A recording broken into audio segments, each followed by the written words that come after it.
If the last few days have felt like trying to have a conversation through a wall of water, like the words are there but they keep dissolving before they reach anyone, there's a reason for that.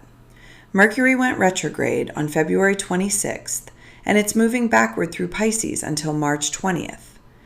Mercury is the planet that governs how we think and how we communicate. Pisces is the sign that feels everything and can articulate almost none of it.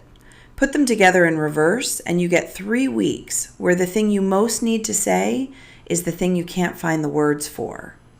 If that sounds like your entire love life right now, you're not imagining it. Now I know, Mercury retrograde is the astrology thing everyone rolls their eyes at. Your coworker blames it when her email doesn't send. There are memes about it. It's the horoscope equivalent of saying Mondays, am I right? And fair enough. But here's why this particular retrograde might actually be worth paying attention to.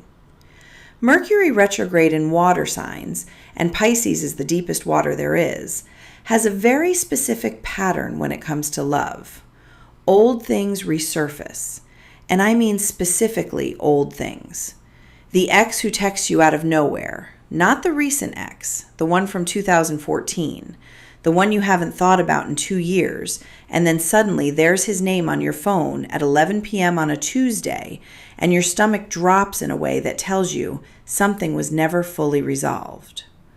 Or maybe it's not an ex. Maybe it's an old feeling, the grief from a relationship that ended 10 years ago that you thought you were over, and then you hear a song in the car, and suddenly you're crying in the parking lot of a Trader Joe's, and you genuinely cannot explain why. That's Mercury retrograde in Pisces. It doesn't break things. It dissolves the seal you put over them. Here's what I'd suggest, and I mean this practically, not mystically. For the next 3 weeks, expect communication in your relationship to require more patience than usual. You're going to say things that come out wrong. He's going to say something that hits a nerve he didn't know was there. A text is going to be misread. A conversation that should take 10 minutes is going to take an hour because one of you is talking about the dishes and the other one is actually talking about something that happened in 2019. That's normal right now. It's not a sign your relationship is failing. It's a sign that there's a layer underneath the conversation that wants to come up, and Pisces retrograde makes it come up sideways. If you're single, this retrograde might bring someone from your past back into your orbit.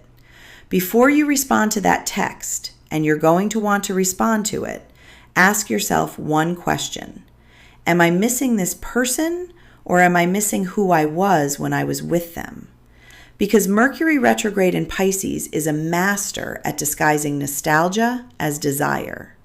And you're old enough now to know that going backward because it's familiar is not the same thing as going forward because it's right.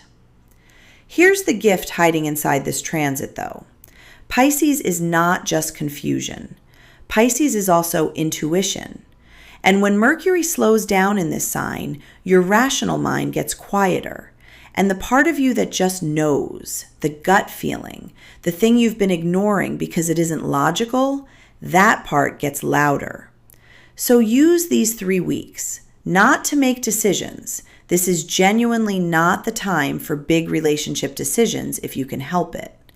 But to listen to yourself, to what comes up when you're half asleep, to the sentence that almost comes out of your mouth before you stop yourself. That sentence might be the most important thing you've wanted to say in years. Mercury goes direct on March 20th. The fog lifts, the words come back. And when they do, you'll know exactly what needs to be said because you spent 3 weeks listening to what was underneath. This could be the retrograde that changes a conversation you've been avoiding for years, the one that finally breaks the surface. Not because Mercury made you do it, because you were ready, and the silence just gave you enough room to hear yourself. Take care of yourself this week. I'll be here when the fog lifts.